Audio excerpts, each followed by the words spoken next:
안녕하세요. 사기꾼 같은 남편하고 이혼한 30대 여성입니다. 남편과는 같이 일하던 직장 동료의 소개로 만났습니다. 남편은 요식업에 종사하는 사람이었고 저는 중소기업에 다니는 평범한 회사원이었어요. 조건만 들었을 때는 나이가 같다는 것 말고는 비슷한 구석이 하나도 없어서 별 기대 없이 나갔던 소개팅이었는데 의외로 대화가 잘 통해서 시간이 어떻게 가는지도 모르겠더군요. 이후로 특히나 남편이 적극적으로 대시를 해온 덕에 저희는 금세 연인 사이로 발전했고 결혼 이야기까지 나누게 되었어요. 사귀는 동안 이미 충분히 서로가 어떤 사람인지는 알아왔었고 서로 사랑한다는 확신도 있었기에 결혼 이야기가 나오기 시작한 이후로는 돈 이야기를 많이 했어요. 남편의 월 수입은 한 달에 400 정도였지만 근무 시간이 워낙 길어서 잘 번다고 말하기는 어딘가 부족한 상황이었지요. 게다가 시댁은 두 분이 살고 계신 집 한 채와 나라에서 한 달에 나오는 40만 원의 연금이 전부였던 탓에 남편이 매달 얼마씩 생활비 명목으로 보내드리고 있다대요. 그래도 남편이 그런 와중에 1억이나 모아두었다 해서 결혼을 진행하게 되었습니다. 한편 저희 친정은 서울에서 2시간 거리에 있어요. 그래서 학부 시절에는 고시원에서 살았고 대학 졸업 후 취업을 하면서 월세를 알아보기 시작했네요.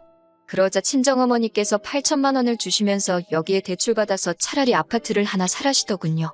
어린 나이에 대출을 받는다는 게 겁이 나긴 했지만 그래도 월세로 생돈 나가는 것보단 낫겠다 싶어서 결국 친정어머니 말씀을 따랐습니다. 그리고 다행히 그렇게 산 아파트가 결혼 당시에는 꽤나 많이 오른 상황이었지요. 비록 저축은 2천 정도로 많이 없었지만 대출을 거의 다 상환한 상황이었고요. 상황이 이렇다 보니 남편이나 저나 굳이 양가에 손 벌리지 않고도 결혼 준비를 해나갈 수 있었습니다. 정말이지 모든 것이 제 생각보다도 쉽게 흘러가더라고요. 하지만 식을 올리고 얼마 지나지 않아 아버님과 어머님 사이가 굉장히 좋지 못하다는 사실을 알게 되었습니다. 제 앞에서는 티를 낸 적이 없으셨지만 시이모께서 귀뜸을 해주셨어요. 남편은 위로 3살 많은 신우가 있는데 신우는 이미 시집을 간 상황이었고 당신 아들인 제 남편까지 장가를 보내면 당장이라도 아버님과 황혼이혼을 하시겠다며 주변에 그렇게 말씀하고 다니셨다대요. 하지만 어머님의 원대한 계획은 결국 이루어지지 못했습니다. 제가 시집 온 지 2달이 채 되지 않았던 한여름의 어느 날 새벽이었어요. 남편은 샤워를 하고 있었는데 거실에서 남편 핸드폰이 울리더라고요. 평소라면 저나 남편이나 둘 다 서로의 핸드폰은 울리던지 말던지 손을 대지 않는데요. 그날따라 그 벨소리가 왠지 심상치 않게 들리더군요. 밤 11시에 걸려온 전화였으니 혹시 어머님 아버님에게 무슨 일이라도 있는가 싶기도 했고요. 그렇게 받은 전화는 신우에게서 걸려온 것이었는데 신우가 침통한 목소리로 어머님이 지금 대학병원에 있다며 저희더러 빨리 내려오라 했습니다. 하지만 저희가 도착했을 땐 이미 어머님은 눈을 감으신 이후였어요. 급성 뇌출혈이었네요. 이후로 아버님은 혼자가 되셨습니다. 친정어머니께서는 혼자가 된 사돈인 아버님을 염려하셨지만 그보다는 물론 저를 더 걱정하셨어요. 저더러 고생이 많겠다며 일을 어쩌냐고 안절부절을 못하셨는데 그때만 해도 저는 어머니가 왜 그러시는지 이해를 하지 못했지요. 하지만 어머님이 돌아가시고 장례도 마치고 한 달 정도 지났을까요? 그때부터 슬슬 친정어머니가 뭘 그리 걱정하셨던 건지 조금씩 감이 오기 시작하대요. 어머님 장례도 끝나고 어느 정도 상황이 정리가 돼가던 무렵 신우에게서 연락이 왔습니다. 신우는 제가 묻지도 않았는데 먼저 자기가 얼마나 힘든 시집살이를 하고 있는지 자기 이야기를 늘어놓기 시작하더군요. 받은 거 없이 빈몸으로 시집을 갔더니 시집 식구들 눈치가 보여서 친정에 신경을 쓸래도 쓸 수가 없다면서 저더러 같은 여자이고 며느리니 자기가 무슨 말을 하는지 알지 않냐고 그러면서 제가 자기 입장을 당연히 이해한다는 식으로 몰고 가더니 그래서 말인데 자기는 자기 시댁에 잘할 테니까 저더러 자기 아버지 그러니까 아버님께 신경 좀 써달라 하더라고요. 듣다 못한 제가 잘해달라는 게 무슨 말씀이시냐고 단도직입적으로 물으니 한다는 말이 뭐 자주 들여다보고 말동무도 해드리고 그러면 좋겠다고요. 신혼의 집은 아버님 댁에서 차로 40분 거리이고 저희 집은 30분 거리입니다. 방향만 반대일 뿐 시간으로 따지면 그 집이나 독인객인이지요. 그런데 신우는 임신 준비랍시고 일도 안 하고 전업주부로 살던 반면 저는 직장을 다니고 있었어요. 그러면 상식적으로 누가 혼자 대신 아버님을 들여다보는 게 맞는 걸까요? 하지만 아버님 혼자 되신 지 얼마나 되었다고 딸하고 며느리하고 이런 이야기를 한다는 게 제가 생각해도 너무한다 싶어서 그냥 신우는 내키는 대로 떠들게 두고 별말은 안 했습니다. 주말이나 이따금씩 시간 날 때 한 번씩 들려서 며느리인데 할도리만 하면 되는 거라고 그렇게 생각하고 말았지요. 그리고 실제로 이후로 한 달에 2번 정도는 아버님 댁을 찾았고 그럴 때마다 빈손으로 가는 일은 없었습니다. 반찬이며 국이며 한 이틀 잡고 열심히 만들어서 가져다 놓고 아버님 모시고 인근으로 드라이브도 나가고 했지요. 친구분들하고 한 번씩 맛있는 것도 사드시라고 용돈도 1, 20만 원 챙겨드리고 솔직히 저희가 애가 없었으니 아주 빡빡한 살림살이는 아니었거든요. 그래서 좀 더 여유 있게 신경 써드릴 수 있었어요. 그렇다고 생색을 내자는 건 아니었지만 저희도 저희 딴에는 최선을 다한 거지요. 그런데 호의가 계속되면 호구인 줄 안다, 권리인 줄 안다. 정말 사람들이 그렇게 생각하겠냐 싶었는데 정말 그렇게 생각하더라고요. 처음엔 그런 저희 마음 씀씀이에 고마워하던 남편도 언젠가부터는 고맙다는 말 대신 이번엔 이것밖에 없냐는 식으로 말을 하더라니까요. 한 번은 제가 밑반찬을 4가지 정도 만들고 국은 2가지 종류를 끓였는데 남편이 보더니 이거 가지고 며칠이나 드시겠냐면서 요새 드라마 많이 보더니 그 시간에 하나 정도는 더 할 수 있지 않았겠냐입니다. 그 소리를 듣는데 순간 말 그대로 짜증이 나더라고요. 드라마를 보든 잠을 자든 내 마음이고 반찬을 하는 것도 내 마음인데 그렇게 내가 뭐 하는지 감시하고 있을 시간에 당신이 반찬 하나라도 더하지 그랬냐고 쏘아붙여버렸습니다. 그랬더니 남편이 그제서야 한다는 소리가 자기는 농담한 거라는데 농담이나 마나 얼마나 재수가 없던지요. 그러다 아버님의 생신이 돌아왔습니다. 그런데 생신을 일주일 앞둔 시점까지도 남편도 그렇고 신우도 그렇고 가타부타 어떻게 하자는 말이 없더라고요. 꼭 저 혼자서만 어떻게 해야 할지 고민을 하는 기분이었어요. 그래도 어머님이 돌아가신 이후로 처음 맞는 아버님 생신이기도 했고 어머님이 살아계셨다면 미역국에 이것저것 챙겨드리지 않았을까 싶어서 신우에게 아버님 댁으로 오라 했습니다. 거기서 제가 미역국도 끓이고 불고기도 하고 기본적인 생일상은 차렸네요. 그런데 해놓고도 기분이 좋지는 않았습니다.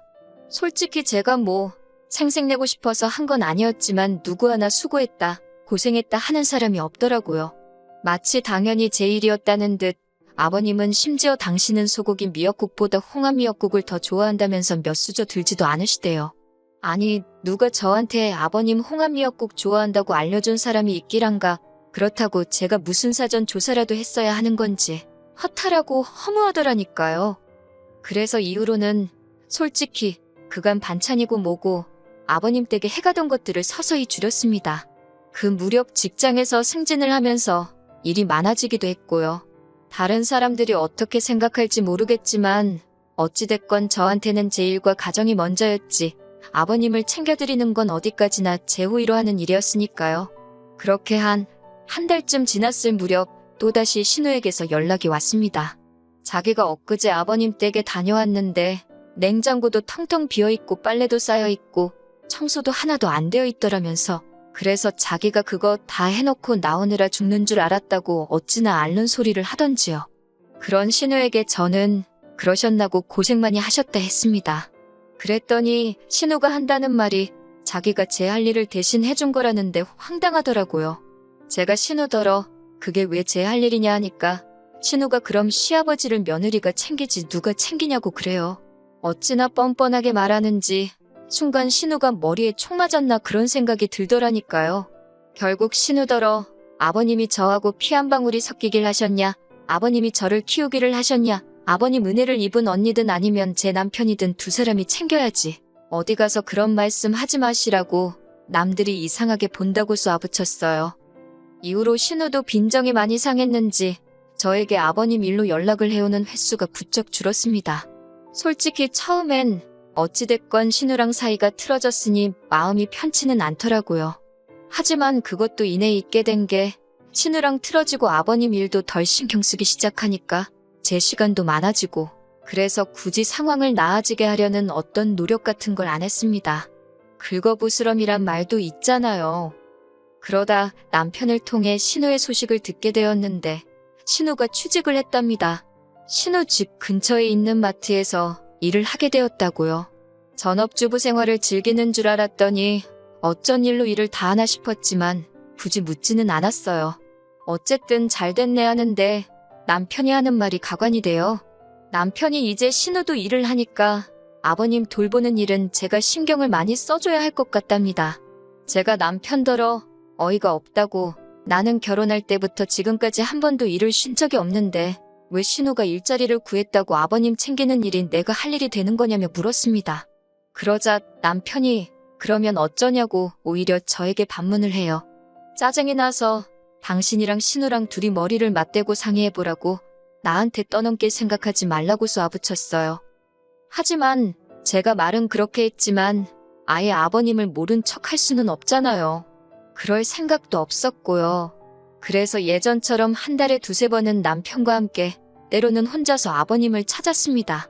하지만 역시나 저희 아버님 한 번을 고맙다 소리를 안 하시대요. 그래도 그냥 제 마음 편하자고 하는 일이다 생각하고 타박 하시는 게 어디냐 무뚝뚝한 양반이시다 그렇게 생각하고 말았습니다. 그러다 작년 여름에서 가을로 넘어가던 무렵부터 아버님이 툭하면 심심하다 외롭다 소리를 하시더라고요. 특히 혼자 식사하는 게 너무 싫으시다며 걸핏하며 저와 남편더러 아버님 댁에 들려 저녁을 같이 먹고 가라 하시는 거예요. 처음에는 몇 번 맞춰드리다가 빈도수가 일주일에 두세 번으로 잦아지면서는 도저히 안 되겠다 싶어서 저는 못 가고 남편만 가고 아니면 둘 다 못 가고 그랬습니다. 그랬더니 이건 뭐 단식투쟁도 아니고 그냥 식사를 안 하겠다고 하시는데 솔직히 저는 그런 아버님의 협박이 귀엽고 동시에 귀찮다고 느꼈을 뿐 그다지 심각하게 와닿지는 않더라고요. 하지만 아무래도 남편은 자식이니 달랐던 모양이에요.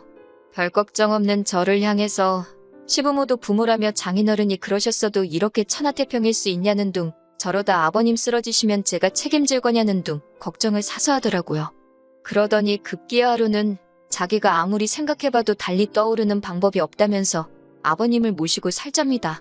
지금 아버님이 사시는 집은 팔고 올라오시게 해야겠대요.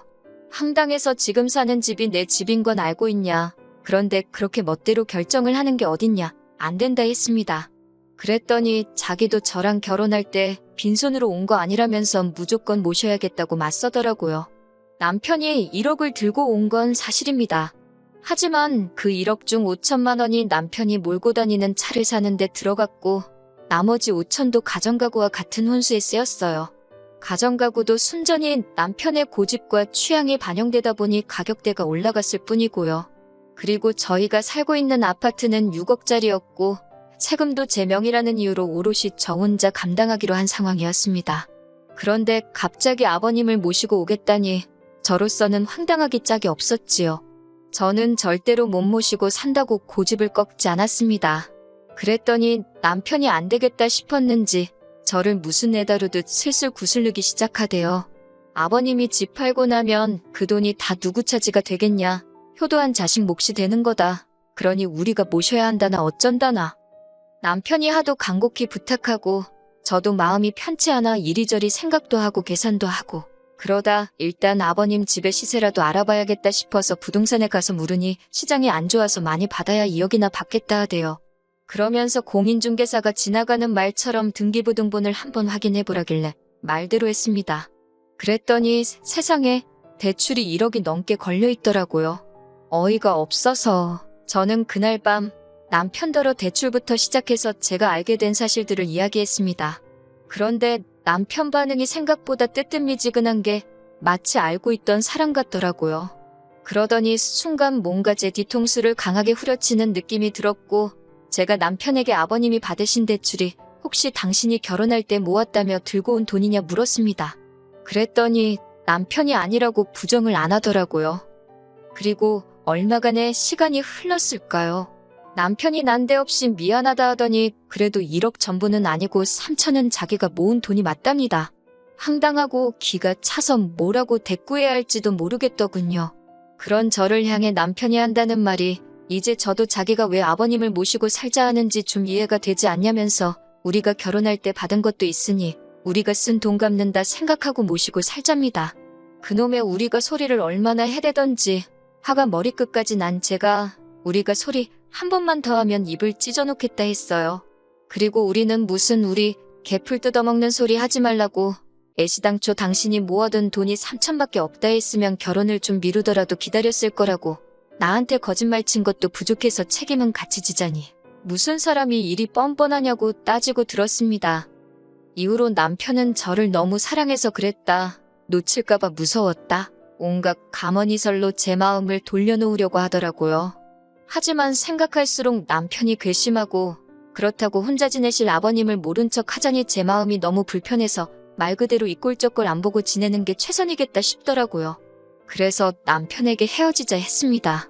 겨우 2년 살고 이렇게 끝을 볼 줄 알았다면 처음부터 시작도 하지 않았을 거라는 원망을 퍼붓고는 끝내자 했어요.